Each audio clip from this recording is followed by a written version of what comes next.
Welcome to Lady E's Dark Tales.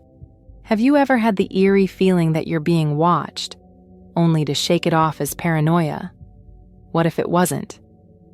Tonight, we follow a lone hiker on her usual forest trail, a path she's taken countless times.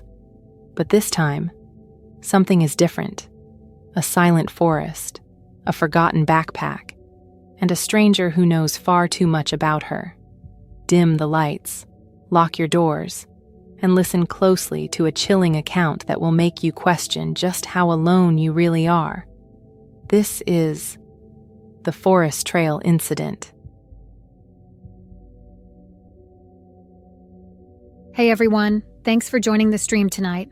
I wasn't planning on going live, but after what happened yesterday, I need to talk about it. I need to get this out there while it's still fresh in my mind. So, I've been hiking the same trail near my house for about 3 years now. It's this beautiful stretch of forest about 2 miles from town. Nothing too remote, but secluded enough to feel like you're actually connecting with nature. You know?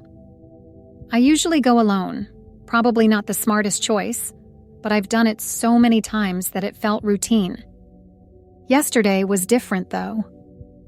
I remember checking the weather before heading out. Clear skies, mild temperature, perfect day for a hike. I parked at the usual spot, this small gravel lot at the trailhead. There were only 2 other cars there, which wasn't unusual for a weekday afternoon. I started down the main path, the one I always take. Everything seemed normal at first. The familiar scent of pine, birds chirping, that satisfying crunch of leaves and twigs under my boots. I was about 40 minutes in when I noticed something was off. The forest had gotten quiet, too quiet. No birds, no rustling, just silence. Complete eerie silence. It was unnerving. Truthseeker 442 asks, "Did you see any signs that something was wrong before the silence?" That's a good question. Now that I think about it, yeah, there were subtle things. The usual squirrels and chipmunks that dart across the path were nowhere to be seen. And I remember feeling like something was watching me, but I brushed it off. We all get that feeling sometimes in the woods, right? Anyway, I kept going, trying to shake off that creeping sense of dread. About a half-mile further, I came across something that stopped me in my tracks. There was a backpack sitting right in the middle of the trail. Just sitting there. Not tossed aside or hung on a branch like someone was coming back for it. Carefully placed, right in the center of the path. I looked around, called out a few times. I remember asking if anyone was there, my voice echoing through the trees, but no answer came back. I remember my heart starting to pound as I approached the backpack. It was a dark green hiking pack, looked new and expensive. I was conflicted. Should I look inside? What if someone was hurt and needed help? But what if I was interfering with something I shouldn't? I decided to just unzip the main compartment, thinking there might be an ID or something. Inside, I found a water bottle, some energy bars, a first aid kit, normal hiking stuff. But there was also a small notebook. I flipped it open and, guys, I wish I hadn't.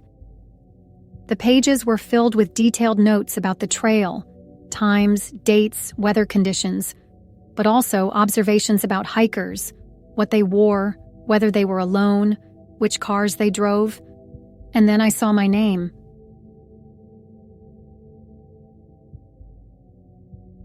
Right there on the last page with yesterday's date. Jasmine returns at 3:15 p.m. Blue jacket. Alone again. I don't remember dropping the notebook. I don't remember backing away.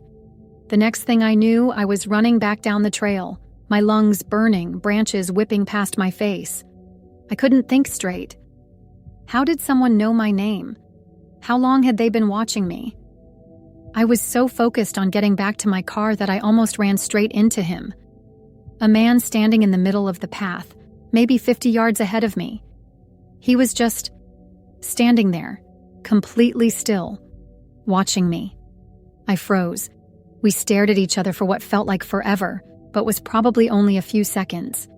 He was tall, wearing dark clothes, with a hat pulled low over his face. I couldn't make out his features, but I could feel his eyes on me. Then, he slowly raised his hand. Not in a threatening way, more like he was greeting me, like he knew me.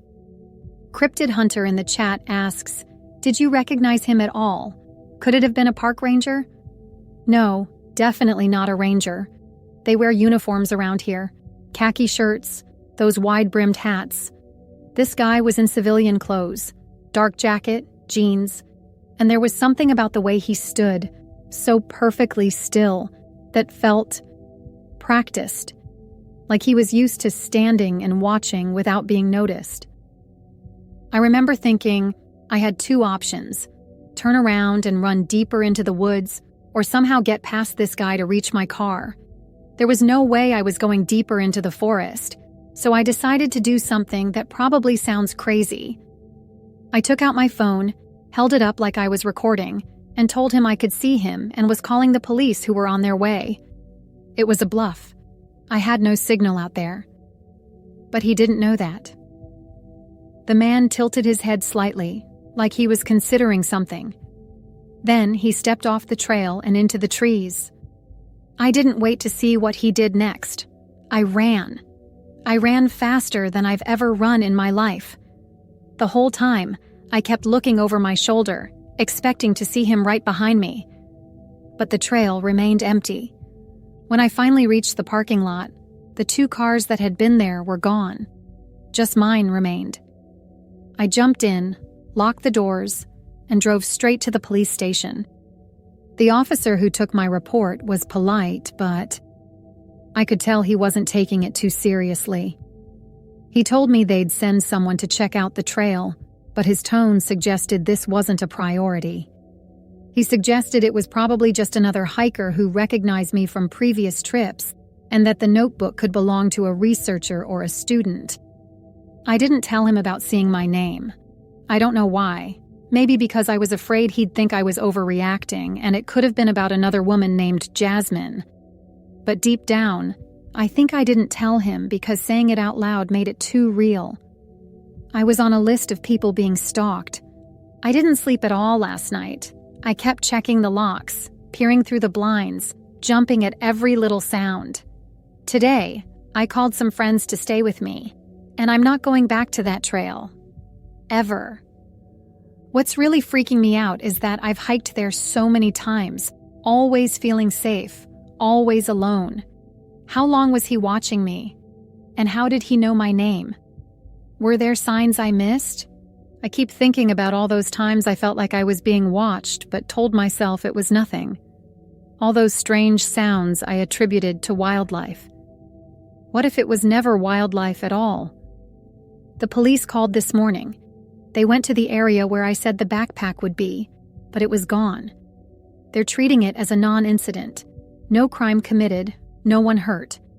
But I know what I saw. So that's why I'm telling you all this. Be careful out there. That feeling of being watched? Don't ignore it. Those trails we think we know so well? Maybe we don't know them at all. Maybe we're not as alone as we think. I'm moving in with my sister for a while. I can't stay in my house knowing he might be out there, knowing my name, knowing my routines. Well, thanks for listening, everyone. I just had to get this out. Stay safe.